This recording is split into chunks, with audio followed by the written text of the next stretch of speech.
आज है 27 जून 2023 दिन मंगलवार। Welcome back to clean news UP. चलिए देखते हैं उत्तर प्रदेश की 25 फटाफट बड़ी खबरों को। यूपी में बनेगा मेगा टेक्सटाइल पार्क, प्रधानमंत्री मोदी करेंगे उद्घाटन। उत्तर प्रदेश को अगले कुछ साल में $1 ट्रिलियन की अर्थव्यवस्था बनाने की दिशा में प्रयासरत राज्य सरकार एक मेगा टेक्सटाइल पार्क बनाने की योजना पर काम कर रही है। ये एक बड़ी परियोजना होगी जिसका उद्घाटन प्रधानमंत्री नरेंद्र मोदी करेंगे। राज्य के कैबिनेट मंत्री राकेश सचान ने ये बात कही। देश के अग्रणी वाणिज्य और उद्योग मंडल एसोचैम द्वारा लखनऊ में आयोजित 2 दिवसीय उत्तर प्रदेश MSME सम्मेलन 2023 का उद्घाटन करते हुए सचान ने कहा कि हरदोई कानपुर के बीच एक PM मित्र पार्क जो कि एक टेक्सटाइल पार्क होगा उसकी शुरुआत होगी। यूपी में मंत्री बोले प्रदेश के हर गांव में सहकारी समिति खोली जाएगी। उत्तर प्रदेश कोऑपरेटिव बैंक के मुख्यालय में सोमवार को सहकारिता राज्य मंत्री स्वतंत्र प्रभार JPS राठौर ने DCB कैडर अथॉरिटी कार्यालय, डेटा सेंटर, सभागार कक्ष, एप्लीकेशन, अटेंडेंस ट्रैकिंग सिस्टम का शुभारंभ किया। इस मौके पर उन्होंने कहा कि प्रदेश कोऑपरेटिव बैंक अब लगातार लाभ अर्जित कर रहा है। पिछले 5 वर्षों में बैंक का कुल व्यवसाय 12,000 करोड़ से बढ़कर 22,000 करोड़ हो गया है। 2 वर्षों में 13 नई शाखाओं को आधुनिक परिवेश में स्थापित किया गया। कोशिश ये है कि प्रदेश के हर गांव में एक न एक सहकारी समिति खोली जाए। 10 जुलाई तक कर सकेंगे मेडिसिटी योजना के लिए आवेदन, 20 दिन के भीतर ही लॉटरी की तैयारी। गोरखपुर विकास प्राधिकरण ने मेडिसिटी योजना के तहत आवेदन की अंतिम तिथि 26 जून से बढ़ाकर 10 जुलाई कर दी। लोगों के अनुरोध पर GDA ने आवेदन की अंतिम समय सीमा बढ़ाई। खोराबाद टाउनशिप के तहत मेडिसिटी योजना में नीलामी के माध्यम से विभिन्न स्थानों के आवंटन की प्रक्रिया 26 मई से 25 जून तक ऑनलाइन खोली गई थी। मुख्यमंत्री योगी आदित्यनाथ बोले मार्च 2024 तक हर घर में आएगा शुद्ध जल। मुख्यमंत्री योगी आदित्यनाथ ने सोमवार को जल जीवन मिशन और नमामि गंगे परियोजना की प्रगति की समीक्षा की और हर घर तक नल से जल पहुंचाने के प्रयासों को तेज करने के लिए आवश्यक दिशा निर्देश दिए। उन्होंने कहा कि हर घर नल और जल के संकल्प के साथ प्रदेश के 2.65 करोड़ ग्रामीण परिवारों को शुद्ध पेयजल मुहैया कराने का महाअभियान चल रहा है। जल जीवन मिशन के प्रारंभ से पूर्व मात्र 5.16 लाख परिवारों को ही नल से शुद्ध पेयजल की उपलब्धता थी। अब 22 जुलाई को होगी इंप्रूवमेंट कंपार्टमेंट परीक्षा। यूपी बोर्ड की हाई स्कूल और इंटरमीडिएट इंप्रूवमेंट कंपार्टमेंट परीक्षा 22 जुलाई को होगी। पहले 15 जुलाई की तारीख तय की गई थी, लेकिन उस दौरान अन्य परीक्षाओं को देखते हुए जिला विद्यालय निरीक्षकों के अनुरोध पर बोर्ड सचिव दिव्यकांत शुक्ल ने परीक्षा तिथि में परिवर्तन कर दिया। अब 22 जुलाई को प्रदेश के 96 केंद्रों पर परीक्षा कराई जाएगी। हाई स्कूल इंप्रूवमेंट कंपार्टमेंट के लिए 18,400, जबकि इंटरमीडिएट कंपार्टमेंट परीक्षा के 26,269 कुल 44,669 छात्र छात्राओं ने पंजीकरण कराया है। यूपी के सभी 545 नगर पंचायतों में होंगे जेई। योगी सरकार करने जा रही ये व्यवस्था। यूपी में नगर विकास विभाग ऐसी व्यवस्था करने जा रहा है कि नगर पंचायतों को उधारी के अवर अभियंताओं से काम नहीं चलाना पड़ेगा। प्रदेश के सभी 545 नगर पंचायतों में एक अवर अभियंता की व्यवस्था की जाएगी। इन्हें आउटसोर्सिंग के आधार पर रखा जाएगा या नई भर्तियां की जाएंगी। उच्च स्तर से जल्द ही मंजूरी ली जाएगी। मौजूदा समय अधिकतर नगर पंचायतों में अवर अभियंता नहीं है। इसके चलते अधिशासी अधिकारियों को विकास कार्य संबंधी प्रस्ताव बनवाने के लिए दूसरे विभागों का सहारा लेना पड़ता है। यूपी के स्कूल्स में नए प्रयोग करने वाले शिक्षकों के लिए खुशखबरी, मिलेगा इनाम। स्कूल्स में कौन बनेगा करोड़पति से लेकर बाल संसद, बायोमेट्रिक अटेंडेंस जैसे प्रयोग करने वाले शिक्षकों के लिए अच्छी खबर है। शिक्षा में नवाचारी पद्धतियों और प्रयोगों पर अब स्कूल्स शिक्षकों को इनाम मिलेगा। राष्ट्रीय शैक्षिक अनुसंधान और प्रशिक्षण परिषद ने देश भर से 60 सर्वश्रेष्ठ नवाचारी पद्धतियों और प्रयोगों को चिन्हित करते हुए प्रत्येक चयनित प्रतिभागी को 10,000 रुपए प्रोत्साहन राशि देने का निर्णय लिया है। पीएम मोदी की काशी को जल्द मिलेंगे 8 फ्लाईओवर। प्रधानमंत्री नरेंद्र मोदी के काशी को जाम से निजात के लिए बड़ा कदम उठाया जा रहा है। ट्रैफिक की रफ्तार बढ़ाने के लिए शहर में 8 नए फ्लाईओवर्स का निर्माण होगा। वरुणा व अस्सी किनारे एलिवेटेड फ्लाईओवर बनेंगे। वहीं मंडुआडीह से नरिया के बीच 4 छोटे छोटे फ्लाईओवर बनाए जाएंगे। रिंग रोड को भी फ्लाईओवर के जरिए सारनाथ से जोड़ा जाएगा। सेतु निगम के प्रस्ताव को पीएमओ ने हरी झंडी दे दी है। C3I ने IIT कानपुर से किया समझौता। अपराधियों को पकड़ने से लेकर सजा दिलाने तक मदद करेगा ये टूल। अपराध और अपराधियों से निपटने मामले में अब IIT कानपुर पुलिस की मदद करेगा। संस्थान ने आर्टिफिशियल इंटेलिजेंस आधारित ऐसा टूल बनाया जो न सिर्फ अपराधियों को पकड़ने का जरिया होगा बल्कि उन्हें दोषी ठहराने तक में पुलिस का मार्गदर्शन करेगा। सबसे पहले इस तकनीक का लाभ तेलंगाना को मिलेगा। IIT की हाईटेक साइबर सुरक्षा लैब C3I हब ने तेलंगाना पुलिस से साइबर अपराध करने वाले अपराधियों को पकड़ने से लेकर उसे सजा दिलाने तक में मदद करने का समझौता किया। ज्ञान डेयरी बनेगी पशुपालकों का सहारा। अगस्त में शुरू होगा CP मिल्क प्लांट। पराग डेयरी के विवाद के बीच क्षेत्र के पशुपालकों के लिए अच्छी खबर है। गीडा में ज्ञान डेयरी का CP प्लांट अगस्त से शुरू हो जाएगा। प्लांट को प्रतिदिन 3 लाख लीटर दूध जरूरत होगी जो कि मंडल के पशुपालकों से खरीदा जाएगा। प्रत्यक्ष रूप से करीब 400 लोगों को रोजगार मिलने की संभावना है। ज्ञान डेयरी नाम की फर्म बाजार में दूध और उससे बने उत्पाद बेचती है। यही फर्म अब गीडा में 70 से 80 करोड़ रुपए की लागत से CP मिल्क नाम से डेयरी उत्पादों की इकाई स्थापित कर रही है। PHC के डॉक्टर्स के तबादले के लिए अलग नीति। जिले में 5 व मंडल में 8 साल पूरे होने पर हो तबादले। प्राथमिक स्वास्थ्य केंद्रों पर कार्यरत डॉक्टर्स के तबादले के लिए अलग से नीति जारी की गई। यहां कार्यरत उन्हीं डॉक्टर्स का तबादला होगा जो जिले में 5 साल और मंडल में 8 साल की सेवा पूरी कर चुके हैं। इसके लिए सोमवार को नई गाइडलाइन जारी कर दी गई। ये व्यवस्था अस्पतालों में संचालन में किसी तरह की बाधा सामने न आए, इसे ध्यान में रखकर की गई। काशी हिंदू विश्वविद्यालय इस साल देगा 12 नई स्कॉलरशिप। BHU या संबद्ध महाविद्यालयों से पढ़ाई कर रहे छात्र छात्राओं या इस विश्वविद्यालय के वर्तमान सत्र में दाखिला लेने जा रहे उम्मीदवारों के लिए काम की खबर है। काशी हिंदू विश्वविद्यालय द्वारा इस साल 12 नई स्कॉलरशिप दिए जाने की घोषणा की गई।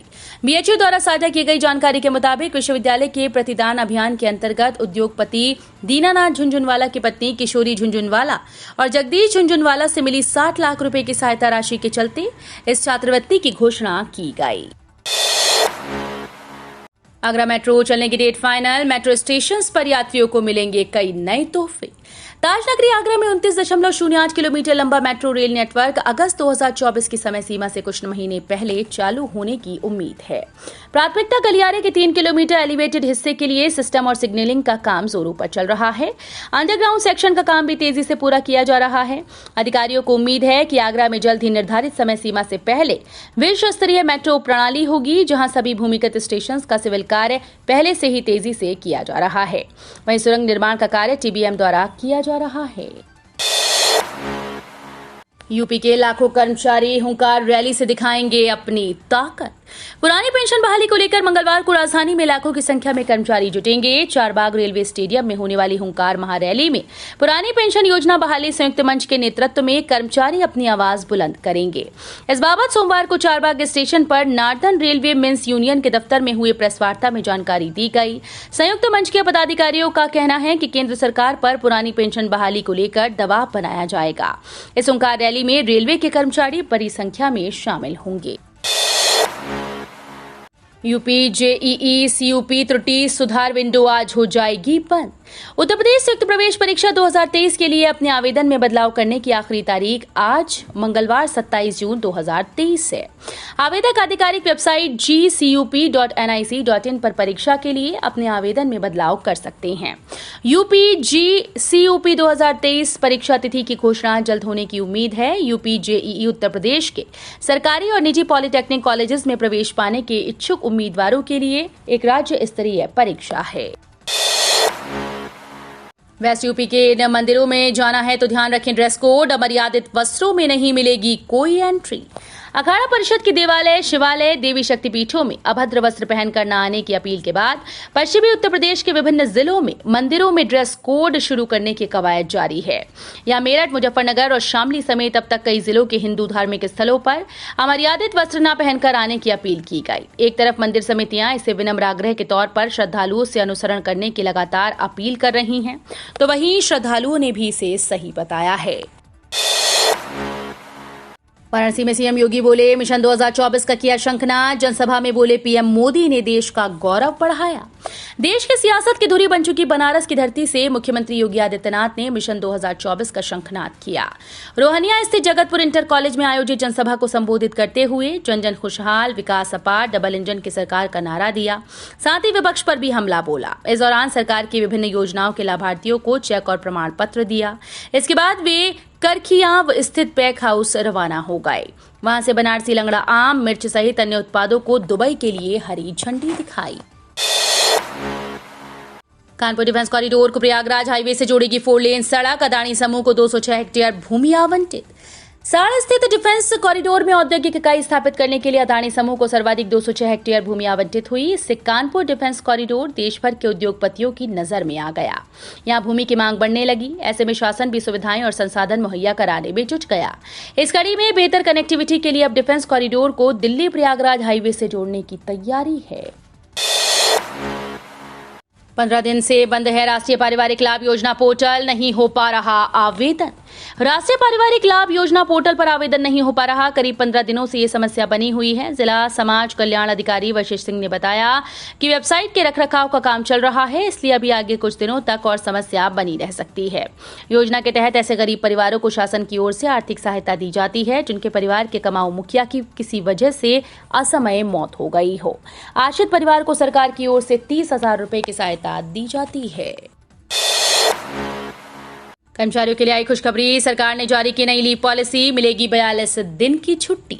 सरकारी कर्मचारियों के लिए राहत की खबर है। केंद्र सरकार ने कुछ समय पहले ही नई लीव पॉलिसी जारी की, जिसके बारे में आपको जान लेना जरूरी है। इस नई लीव पॉलिसी के तहत आपको पहले की तुलना में ज्यादा छुट्टियां मिल सकेंगी। बता दें कि नई लीव पॉलिसी पहले से ही लागू हो गई है, तो आपको ये समझ लेना जरूरी है कि आपको कब कितनी छुट्टियां मिल सकती हैं। बता दें कि कर्मचारियों को सरकार की तरफ से 42 दिन की छुट्टी देने का फैसला लिया गया है। विपक्षी एकजुटता पर गरमाई सियासत। अखिलेश यादव बोले, बीजेपी का सफाया तय, केशव प्रसाद मौर्य का पलटवार। आगामी लोकसभा चुनाव में बीजेपी को हराने के लिए विपक्षी दलों ने एकजुट होकर चुनाव लड़ने का ऐलान किया, जिसे लेकर अब सियासी जंग तेज हो गई। यूपी के डिप्टी सीएम केशव प्रसाद मौर्य ने पटना में विपक्षी दलों की बैठक पर निशाना साधा और विरोधी दलों की एकता को संपत्ति बचाओ का कवायद बताया। मौर्य ने कहा कि जिन दलों ने इमरजेंसी में कांग्रेस के खिलाफ लड़ाई लड़ी, आज वही दल कांग्रेस के आगे नतमस्तक हैं। अगले साल वाराणसी को मिल जाएगा अंतर्राष्ट्रीय क्रिकेट स्टेडियम, डिजाइन को दिया जा रहा अंतिम रूप। प्रधानमंत्री नरेंद्र मोदी के संसदीय क्षेत्र वाराणसी को अगले साल के अंत तक अंतर्राष्ट्रीय स्तर के क्रिकेट स्टेडियम की सौगात मिल जाएगी। अत्याधुनिक सुविधाओं से लैस उत्तर प्रदेश का पहला क्रिकेट स्टेडियम होगा, जिसका संचालन बीसीसीआई करेगा। लॉन्ग टर्म लीज के तहत वो हर साल इसके एवज में एक तय रकम भी सरकार को देगा। डिजाइन को अंतिम रूप दिया जा रहा है। हसनापुर में गंगा नदी पर बने पुल की सड़क फिर से धंसी। मेरठ बिजनौर के बीच आवागमन हुआ ठप। इन दिनों उत्तरी भारत के साथ साथ देश के कई राज्यों में तेज बारिश का प्रकोप जारी है। पहाड़ों में हो रही झमाझम बारिश से गंगा नदी का जलस्तर बढ़ गया, जिस कारण रविवार को मेरठ के हस्तिनापुर में गंगा नदी के तेज बहाव से चांदपुर में बने पुल की सड़क धंस गई। बता दें कि ये पुल मेरठ को बिजनौर से जोड़ता है। फिलहाल प्रशासन ने पुल के दोनों तरफ से वाहनों की एंट्री को रोक दिया। उल्लेखनीय है कि पहाड़ों पर कई दिनों से लगातार बारिश हो रही है, जिससे गंगा का जलस्तर बढ़ता जा रहा है। 47 लाख कर्मचारियों और 62 लाख पेंशनर्स को होगा फायदा। करीब 47 लाख सरकारी कर्मचारियों और 62 लाख पेंशन भोगियों को महंगाई भत्ता। अब निराश होने की जरूरत नहीं है। सरकार से 34,402.32 करोड़ रुपए वसूलने की जद्दोजहद फिर से शुरू हो गई है। कर्मचारी पेंशनर्स को जल्द मिलेगा बड़ा तोहफा। डीए किसान भत्तों में वृद्धि संभव। अगले महीने 1 करोड़ केंद्रीय कर्मचारी पेंशनर्स को एक बार फिर से बड़ा तोहफा मिल सकता है। खबर है कि जुलाई में एक बार फिर से कर्मचारी पेंशनर्स का डीए 4% बढ़ सकता है। यह अनुमान लेबर मिनिस्ट्री के द्वारा जारी अब तक के एआईसीपीआई इंडेक्स के आंकड़े से लगाया गया, जिसमें एआईसीपीआई का आंकड़ा 134.2 और डीए का स्कोर 45.06 रहा। तो ये थी आज की 25 फटाफट बड़ी खबरें। अगर आपको न्यूज पसंद आई हो तो वीडियो को लाइक और शेयर जरूर करें। धन्यवाद।